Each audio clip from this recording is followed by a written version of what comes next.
Hello friends, I am glad to see you again. Today I'm going to tell you about a housing association that wants me to give them my old house. When I first purchased the second property, I naively thought, how convenient it would be to live just a few blocks away from my old house while I fix it up and eventually put it on the market.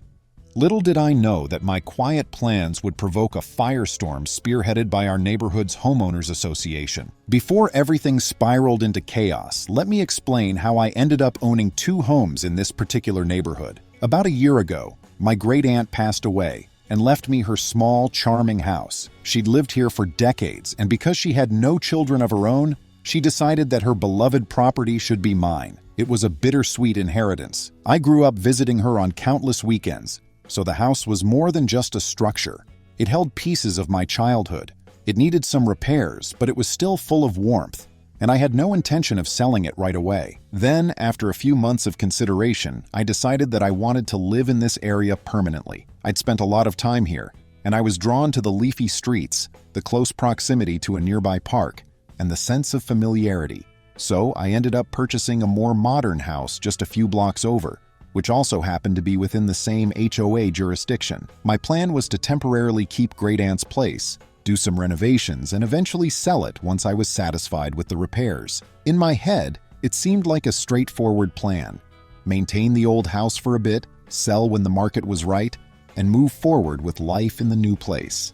At first, I didn't see a problem with living in one house while still owning the other. The local regulations didn't say anything about restricting how many homes you could own, as long as the properties were maintained. That's why it came as a complete shock when the head of the homeowners association, a woman named Monette, suddenly reached out to me with all sorts of bizarre demands. Let me clarify something. My new home was within an HOA that some neighbors had warned me about. Apparently, it was known for being strict about decorations, yard maintenance, and noise levels, but I'd never heard of them interfering in the actual sale of private property.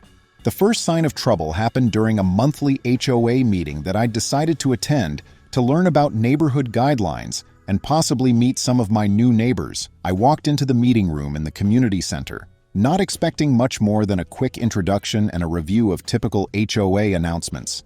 Reminders about yard upkeep, local traffic safety updates, that sort of thing. Instead, the moment I sat down, Monette, this tall, imposing figure with a stoic expression, pointedly asked me in front of everyone if I really planned to hoard 2 entire houses in the neighborhood. Confused, I responded, "Well, I'm only living in one of them. The other house was my great-aunt's, and I'm just getting it repaired before I put it on the market." She folded her arms across her chest, as though I had just confessed to doing something deeply shameful, and said, "Our association has concerns about people speculating on property. We want to ensure houses here are occupied by families, not used as some investment or personal storage." Her aggressive stance caught me off guard because, as far as I knew, I was well within my rights to keep my inherited home. I also hadn't done anything to break any rules.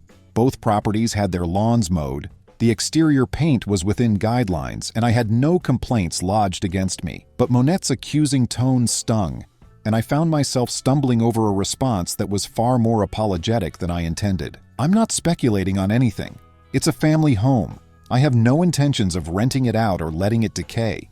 It's not even under your immediate purview, is it? Because strictly speaking, my aunt's home was on the edge of the HOA zone, but still within the bounds that required me to follow their guidelines." That's when she did something that made me realize this wasn't going to be a simple misunderstanding. She raised her hand, cutting me off from speaking further, and said, "We'll discuss your situation after the standard meeting items." And just like that, she forced me to sit through 2 hours of droning about holiday lights policy, upcoming street repairs, and minor updates about a playground renovation, all while I was stewing in uncertainty. After the general meeting ended and most of my neighbors left, Monette approached me with a small entourage of HOA board members. I distinctly remember one of them, Margot, looking embarrassed, though she never spoke up. Monette cleared her throat and explained, "We feel it would be in the neighborhood's best interest if you relinquished that old property to a local resident. We have a nephew or cousin, well, a relative, who's been wanting to move into this area, but houses don't come up for sale here very often." I stared in disbelief. "Excuse me? Are you saying you want me to just hand over my house to your cousin? I must have looked visibly rattled because I wasn't prepared for the level of entitlement coming from this group. Monette nodded as if she had every right in the world to demand this. He'd make a great neighbor, and you obviously don't need two houses. We believe in strengthening the community by ensuring homes are sold to people who have strong ties here. I've heard of homeowners associations fighting over paint colors or fence heights, but this was a new level of intrusion. I responded more diplomatically than I felt. I've planned to sell it, but not until the repairs are done, and certainly not under compulsion. I'll be putting it on the open market. Anyone is free to make an offer at fair market value. Monette leaned forward as though giving me a piece of crucial wisdom and said, "Our cousin is prepared to pay a reasonable amount. We can get an appraiser to confirm the property's worth. No sense in you going to the trouble of listing it publicly. Let's keep everything neighborly." I wasn't sure how to respond beyond a polite deflection, so I muttered something about having to think it over. I left feeling uneasy, but I assumed they might eventually back off if I didn't appear interested. That turned out to be wishful thinking. A few days passed without incident, and I continued renovating my great-aunt's old place. I had contractors replacing a section of the roof and modernizing the plumbing. Then, one afternoon, as I was juggling phone calls with the roofing company, I found a letter taped to the door of my new home. It was from the HOA board. The letter indicated that I should be prepared to discuss the sale of my old house at the next board meeting. On top of that, they included some ominous language about how refusal to comply could lead to fines or other enforcement measures under the association's rules. I was both irritated and baffled.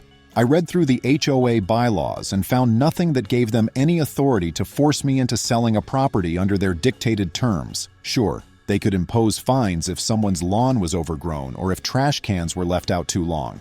But the idea of them controlling who I sold my house to went way beyond anything in the guidelines. Clearly, they either weren't aware of the limits of their power, or they were banking on me not understanding my rights. That weekend, I decided to head over to a neighbor's barbecue. Someone named Janelle, who had been living in the neighborhood for about 10 years. I was mostly going for the food and to socialize a bit, but I also wanted to get a sense of whether others had experienced issues with the HOA board. Janelle's yard was buzzing with guests, and I recognized a few faces from the monthly meeting. After I'd grabbed a plate of food, I settled at a picnic table next to a neighbor named Patrina, a warm, outspoken individual I'd chatted with a few times.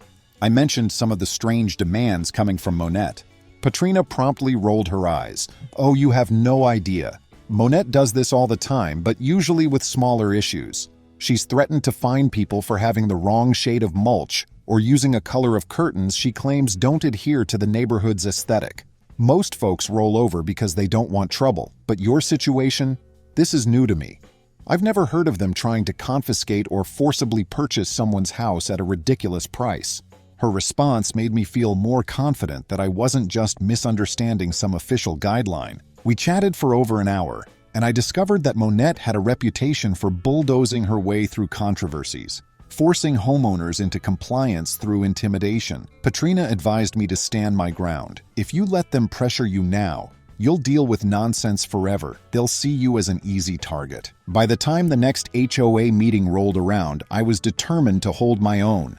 I had researched local property laws, specifically regarding the authority of homeowners associations. I even consulted with an old college friend named Sierra, who worked as a paralegal. She assured me that outside of certain legal boundaries, the HOA's power was quite limited. They certainly couldn't strong-arm me into selling my property to a specific individual. Armed with that information, I walked into the community center with a sense of purpose. That meeting was surreal. Monette launched into this formal speech about how community unity is essential and how those who hold multiple properties should be considerate of local families in need. Then, looking directly at me, she said, "We would like to expedite the transfer of the old property on Carson Lane." She didn't even call it by my aunt's address. "To a suitable homeowner who will uphold the values of this neighborhood." With a calm voice I'd practiced in front of my bathroom mirror, I replied, "I appreciate your interest, but that is my private property. I fully intend to sell it on the open market, at a fair price. Under no circumstances am I obligated to prioritize your cousin. There's no law or regulation in our bylaws that mandates I do that." That statement set off a flurry of arguments. The rest of the board members, most of whom seemed too timid to speak up, shifted uncomfortably. Monette scowled at me, retorting that I was acting against the best interests of the neighborhood. It became a heated back and forth, with her insisting that she had the authority to impose fines, and me countering that the rules gave her no such power in this context. Eventually, we ended in a stalemate. But as I left, I saw Monette whispering to a younger man who looked about my age. He had a certain resemblance to her, probably the cousin. He shot me a nasty look, as though I were personally denying him a lifelong dream. I didn't think too much of it at the time, but that was an omen of worse things to come. The following week, I posted the old house for sale online, at the fair market price that a professional appraiser had given me. Within days, I got interest from various potential buyers. One family was especially enthusiastic, and I was setting up a viewing for them on a Saturday morning. That day, I arrived early to open the house, air it out, and make sure everything looked its best. However, when I pulled into the driveway, I noticed something off. The lock on the front door had been tampered with. My stomach churned as I approached. Sure enough, it looked like someone had jimmied the door. Inside, I found footprints, muddy tracks leading from the foyer to the living room. Nothing was stolen, but it was clear that someone had been rummaging around. The basement door was open, and a half-finished soda can sat on the basement stairs. I couldn't prove who had broken in, but I had a sinking feeling that this wasn't just a random burglary attempt. Furious, I called the police non-emergency line and had an officer come out to file a report. The officer took notes, asked if I suspected anyone, and advised me to install more robust locks or a security system. I followed that advice and installed a video doorbell and a few indoor cameras the next day. I was not about to let my memories in that house, or my prospective sale, be jeopardized by intimidation tactics. Over the next few weeks, there were more subtle signs of interference. Flyers advertising my house disappeared from the community bulletin board at the local grocery store, only to be replaced by different flyers pushing neighborhood yard sales. The for sale sign on the lawn was knocked down twice. One evening, I caught sight of Monette's cousin, whom I'd seen at the meeting, lurking near the property. He scurried off before I could confront him, so I couldn't do more than keep an eye out. One Tuesday morning, after a restless night, I was startled by banging on the door of my new house. I groggily opened it to find Monette's cousin, who introduced himself as Forrest. He demanded I give him a friendly deal on the house, claiming it was already decided. Shocked by his audacity, I told him that if he wanted to buy the house, he could make an official offer like anyone else, and it would need to be a reasonable market price, not some absurd discount. He sneered at me, spat on the ground, and stomped away. In that moment, I felt a chill of fear, because this was no longer just a meddling HOA head trying to push a policy. This was personal harassment. 2 days later, I received a letter in my mailbox, not from the HOA itself, but signed by Monette and a couple of other board members. In it, they demanded that I attend another special session, or else face legal action. My frustration boiled over. They had no grounds for any legal action, but the threat alone was enough to keep me on edge. Fed up, I actually considered listing both properties and moving out of this place altogether. Yet a part of me bristled at letting them push me around. Why should I have to uproot my life because the HOA head felt entitled to my property? I emailed Sierra, my paralegal friend, explaining all the harassment and the vague legal threats. She answered with a measured tone, advising me to keep every single document, record every incident, and, if possible, to get in touch with a local attorney for a cease and desist letter. She even helped me craft an official response to the HOA's letter, stating that they were overreaching their authority and that I would pursue legal remedies if their harassment didn't cease. I thought that might end it. Unfortunately, my personal fiasco was about to escalate into something even more absurd. One afternoon, while I was over at my old house cleaning up the yard, Forrest pulled into the driveway with a pickup truck. I walked around from the backyard to see what he was doing, only to find him opening the tailgate and removing paint buckets, some cleaning supplies, and a ladder. He looked up at me as though he were the rightful owner, announcing, "I'm going to start painting the exterior. You're not even using the house, so you won't mind. I'll pick a color that fits the HOA standards." It was so irrational and smug that for a moment I just stood there, speechless. Then I collected myself and told him to leave immediately, that he had no right to enter the property. In response, he actually thrust a piece of paper at me. It was a typed document that said Neighborhood Maintenance Authorization, apparently signed by Monette, stating that the HOA could enter the home for upkeep if the owner neglected it. I recognized it as a twisted use of an actual HOA clause that pertained to unmaintained or abandoned properties with extreme code violations, nothing of which applied to me. The house was in great shape, especially after the repairs, and I definitely wasn't neglecting it. I told him flat out this was trespassing. He responded by saying the property was practically his anyway. At that point, I felt my pulse pounding in my ears, and I took out my phone to call 911. I was too angry and rattled to do anything else. He yelled something about me being ungrateful as he stomped back to his truck, but I stayed on the phone with the emergency operator. The operator, calmly, told me that if I felt threatened, I should wait in my car or in a locked space until the police arrived. So I retreated to the safety of my car while keeping an eye on him. Within minutes, a patrol car arrived. 2 officers got out and asked me to explain the situation. I told them that Forrest had shown up uninvited, attempted to enter the property under a bogus document, and refused to leave when I told him. Forrest tried to defend himself, rambling about how I was required to let him fix or maintain the home due to some homeowners association rule. The officers requested that he show them any legitimate court order or real legal document. Obviously, he had nothing. They gave him a stern warning to leave the property and not return, or he'd face trespassing charges. Forrest glared at me with pure contempt before driving off. I let out a breath of relief, but I also felt deeply rattled. The police strongly suggested I put up no trespassing signs and document any further incidents. I followed that advice the next day, plastering signs in multiple locations around the yard. I gave my phone number to some of the nicer neighbors I'd met, asking them to call me if they noticed any suspicious activity. This was war, though I never wanted it to be. A couple of weeks passed, and I managed to proceed with showings for the old house, despite feeling on edge. Potential buyers were coming through, and I was hopeful I'd soon sell it at a fair price, freeing me from this nonsense. And just when I thought maybe the HOA was backing down because I was standing my ground, I got slapped with a thick envelope in my mailbox, an official notice of non-compliance from the association, listing a series of alleged infractions. These infractions included improper trash bin placement, false, I always followed the schedule, landscaping that did not conform to community standards, also false, I'd hired a lawn service to ensure everything was immaculate, unauthorized structural changes to the property. They claimed the roofing repair on my old house needed some special permit from them, even though I had all the permits required by the city. I saw right through this. They were attempting to bury me in fines or threaten me with daily penalties, but none of these allegations were accurate. They were either fabricated or they misrepresented the actual HOA guidelines.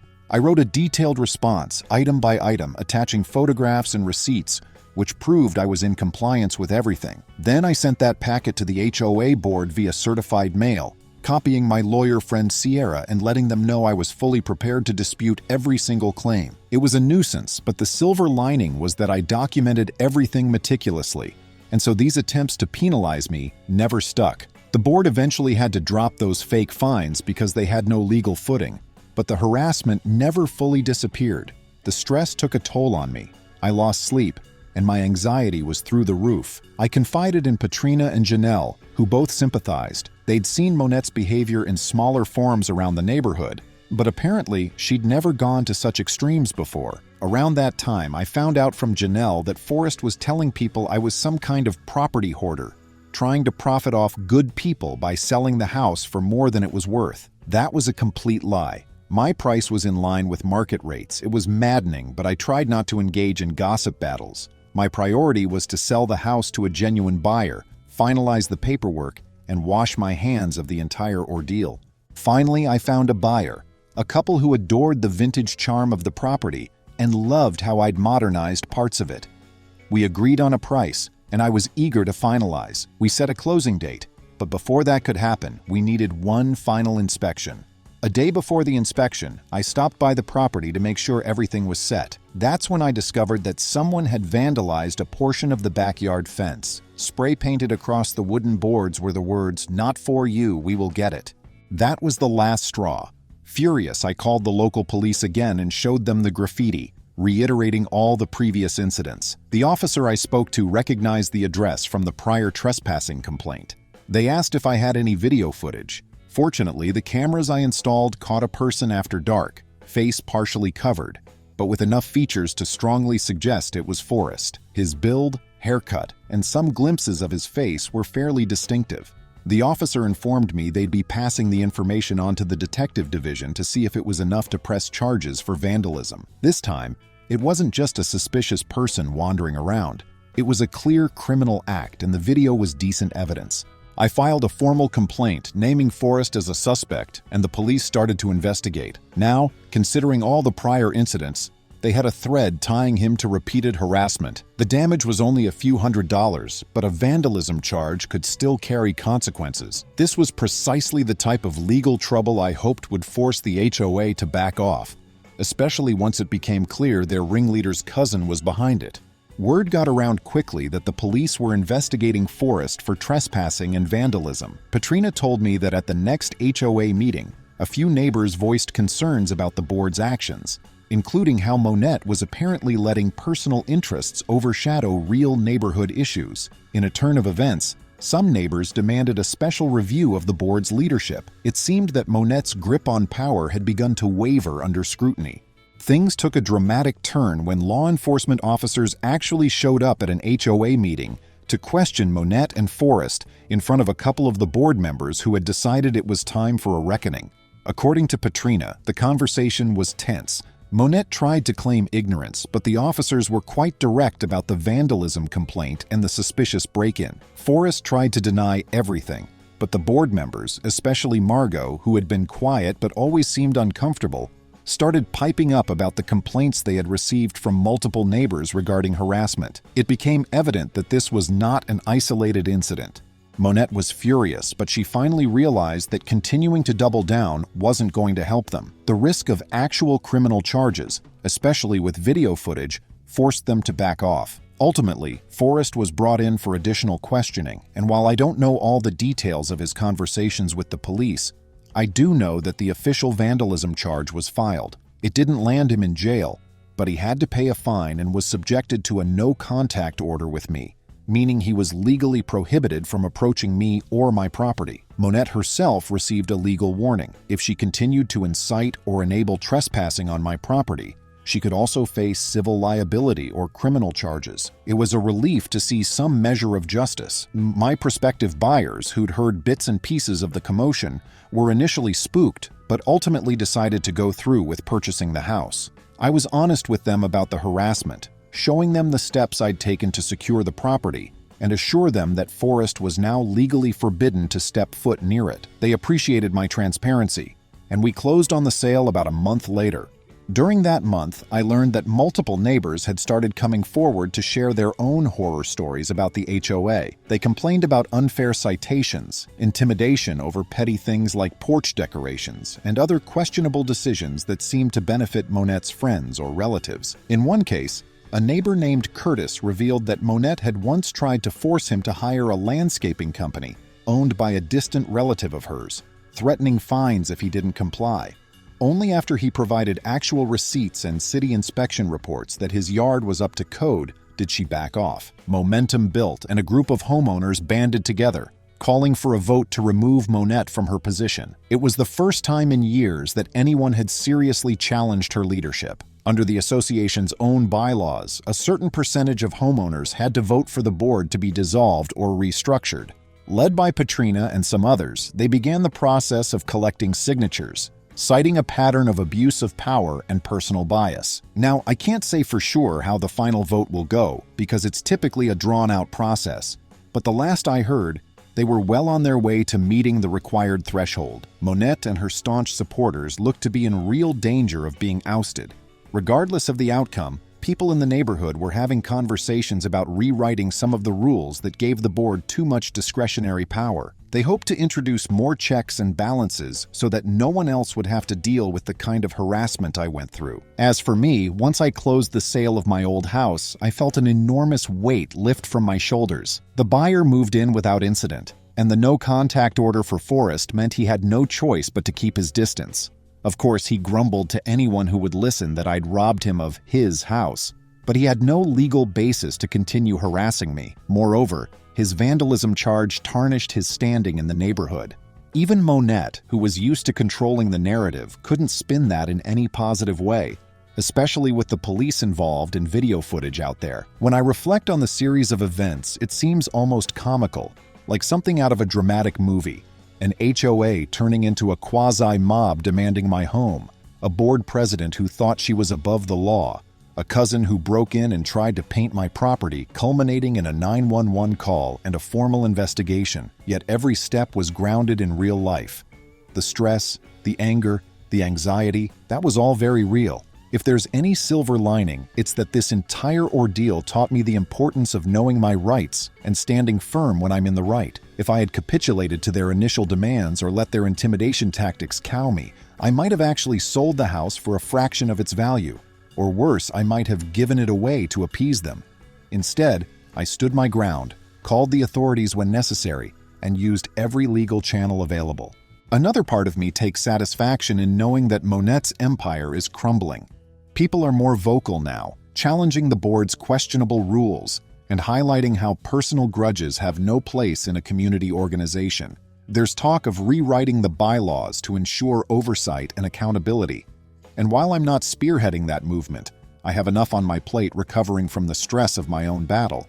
I wholeheartedly support it. This is, after all, my neighborhood now, and I'd like it to become a place of genuine cooperation, not an environment ruled by fear. One subplot that gave me hope during all this chaos involved my neighbor Patrina. After the fiasco with the attempted forced sale of my house, she was emboldened to address some outdated rules that directly affected her. For instance, there was a ridiculous regulation limiting the type of garden decorations or yard fixtures someone could display. Patrina's mother, who lived with her, had mobility challenges, and they wanted to install an outdoor ramp with certain decorative handrails to make the exterior look appealing. Monette initially told them that the style of the railings didn't match the colonial aesthetic of the neighborhood. But after everything that happened with my situation, and the wave of support from other neighbors, Patrina challenged that decision. She compiled a petition, gathered letters from local disability advocates, and cited the Americans with Disabilities Act to demonstrate that the HOA was not only ignoring common sense, but potentially violating accessibility rights. With the looming pressure of a vote to oust Monette, the board finally relented, approving Patrina's request without further fuss. It was a small victory, but it represented a bigger shift in how our neighbors began to handle the HOA's overreach. Meanwhile, Janelle, who had hosted the barbecue where I first learned the extent of Monette's intimidation tactics, became a de facto leader in rallying people to read the HOA bylaws more carefully. She organized small gatherings, encouraging everyone to note areas that seemed excessively vague or open to abuse. This gave momentum to the petition to restructure the HOA's leadership. They even started collecting experiences from residents who had faced petty fines or threats of architectural violations, compiling them into a document to present at the next General Assembly. These efforts created a shared sense of unity. Folks realized they weren't alone in their struggles with the HOA board, and that synergy gave them confidence to speak up more than ever before. I found this unity comforting, given that for a time I felt incredibly isolated and targeted. There's something powerful about witnessing an entire community wake up from complacency and decide they won't be bullied anymore. Even though my own conflict was the catalyst for a lot of this, it went beyond just me. It highlighted a systemic issue, a board that had been running unchecked for too long. Friends, thank you. See you soon.